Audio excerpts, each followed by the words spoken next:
ओम श्री सद्गुरुवे नमः। ओम नमो भगवते वासुदेवाय। अथ सप्तदशो अध्याय।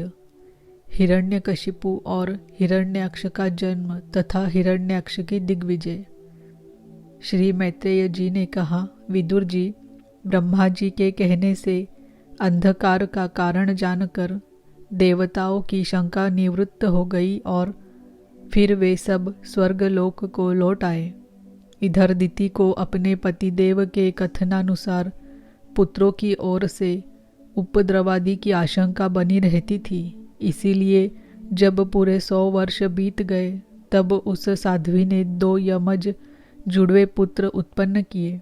उनके जन्म लेते समय स्वर्ग, पृथ्वी और अंतरिक्ष में अनेकों उत्पात होने लगे, जिनसे लोग अत्यंत भयभीत हो गए। जहाँ तहाँ पृथ्वी और पर्वत कांपने लगे, सब दिशाओं में दाह होने लगा, जगह जगह उल्कापात होने लगा, बिजलियाँ गिरने लगी और आकाश में अनिष्ट सूचक धूमकेतु दिखाई देने लगे। बार बार साय साय करती और बड़े बड़े वृक्षों को उखाड़ती हुई बड़ी विकट और असह्य वायु चलने लगी। उस समय आंधी उसकी सेना और उड़ती हुई धूल ध्वजा के समान जान पड़ती थी। बिजली जोर जोर से चमक कर मानो खिलखिला रही थी। घटनाओं ने ऐसा सघन रूप धारण किया कि सूर्य, चंद्र आदि ग्रहों के लुप्त हो जाने से आकाश में गहरा अंधेरा छा गया। उस समय कहीं कुछ भी दिखाई न देता था। समुद्र दुखी मनुष्य की भांति कोलाहल करने लगा। उसमें ऊंची ऊंची तरंगें उठने लगी और उसके भीतर रहने वाले जीवों में बड़ी हलचल मच गई। नदियों तथा अन्य जलाशयों में भी बड़ी खलबली मच गई और उनके कमल सूख गए। सूर्य और चंद्रमा बार बार ग्रसे जाने लगे तथा उनके चारों ओर अमंगल सूचक मंडल बैठने लगे। बिना बादलों के ही गरजने का शब्द होने लगा तथा गुफाओं में से रथ की घरघराहट का सा शब्द निकलने लगा। गाँवों में गीदड़ और उल्लुओं के भयानक शब्द के साथ ही सियारियाँ मुख से दहकती हुई आग उगलकर बड़ा अमंगल शब्द करने लगी। जहाँ तहाँ कुत्ते अपनी गर्दन ऊपर उठाकर कभी गाने और कभी रोने के समान भांति भांति के शब्द करने लगे। विदुर जी, झुंड के झुंड गधे अपने कठोर खुरों से पृथ्वी खोदते और रेकने का शब्द करते मतवाले होकर इधर उधर दौड़ने लगे। पक्षी गधों के शब्द से डरकर रोते चिल्लाते अपने घोंसलों से उड़ने लगे। अपनी खीरकों में बंधे हुए और वन में चरते हुए गाय बैल आदि पशु डर के मारे मलमूत्र त्यागने लगे। गौएं ऐसी डर गई कि दुहने पर उनके थनों से खून निकलने लगा। बादल पीब की वर्षा करने लगे। देव मूर्तियों की आंखों से आंसू बहने लगे और आंधी के बिना ही वृक्ष उखड़ उखड़ कर गिरने लगे।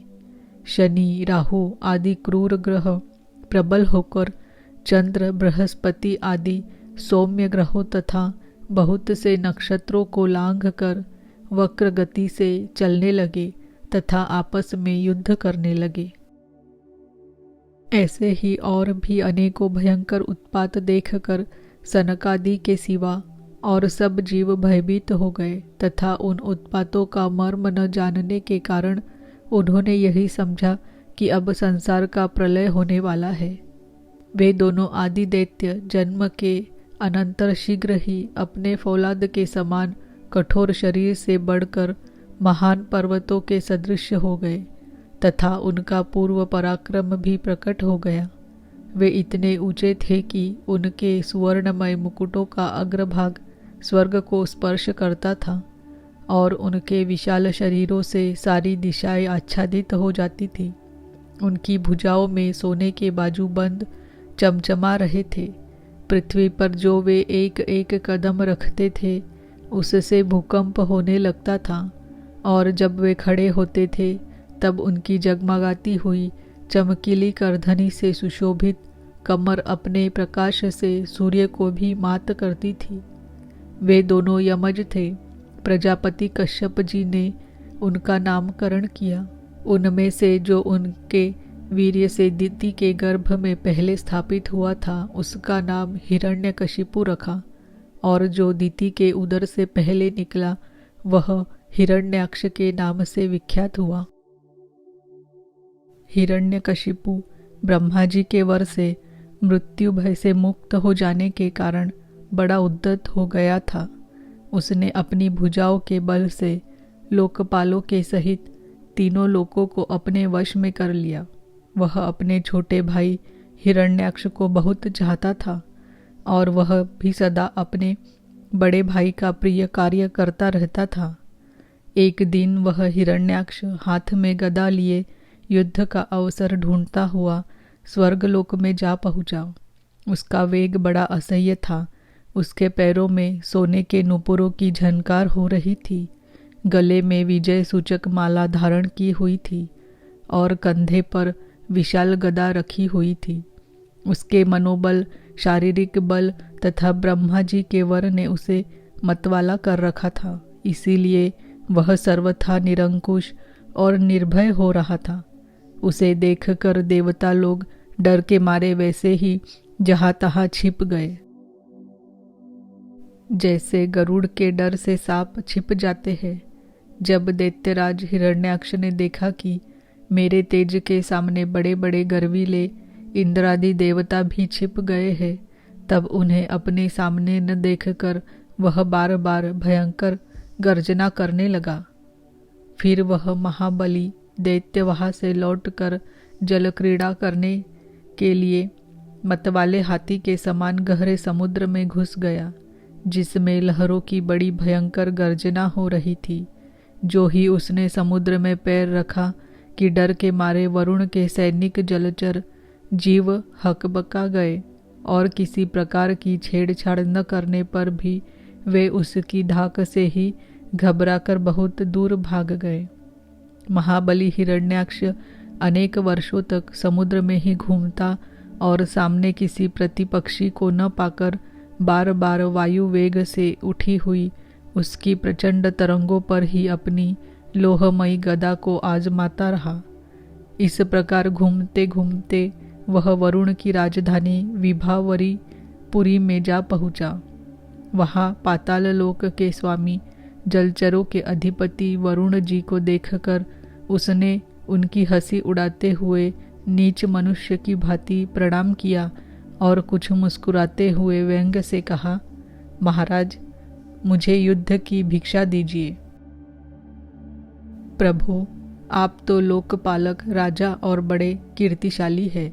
जो लोग अपने को बाका वीर समझते हैं उनके वीर्य मर्द को भी आप चूर्ण कर चुके हैं, और पहले एक बार आपने संसार के समस्त दैत्य दानवों को जीतकर राजसूय यज्ञ भी किया था।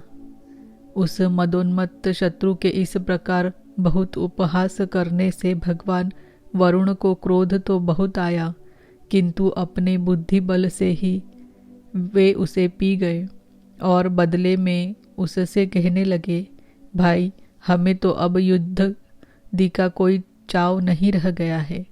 भगवान पुराण पुरुष के सिवा हमें और कोई ऐसा दिखता भी नहीं जो तुम जैसे रणकुशल वीर को युद्ध में संतुष्ट कर सके। दैत्यराज, तुम उन्हीं के पास जाओ, वे ही तुम्हारी कामना पूरी करेंगे। तुम जैसे वीर उन्हीं का गुणगान किया करते हैं। वे बड़े वीर हैं, उनके पास पहुँचते ही तुम्हारी सारी शेखी पूरी हो जाएगी और तुम कुत्ते से घिरकर वीरशैया पर शयन करोगे। वे तुम जैसे दुष्टों को मारने और सत्पुरुषों पर कृपा करने के लिए अनेक प्रकार के रूप धारण किया करते हैं। इति श्रीमद्भागवते महापुराणे पारमहंस्यां संहितायां तृतीय स्कंधे हिरण्याक्ष दिग्विजये 17 अध्यायः। ओम नमो भगवते वासुदेवाय। ओम नमो भगवते वासुदेवाय।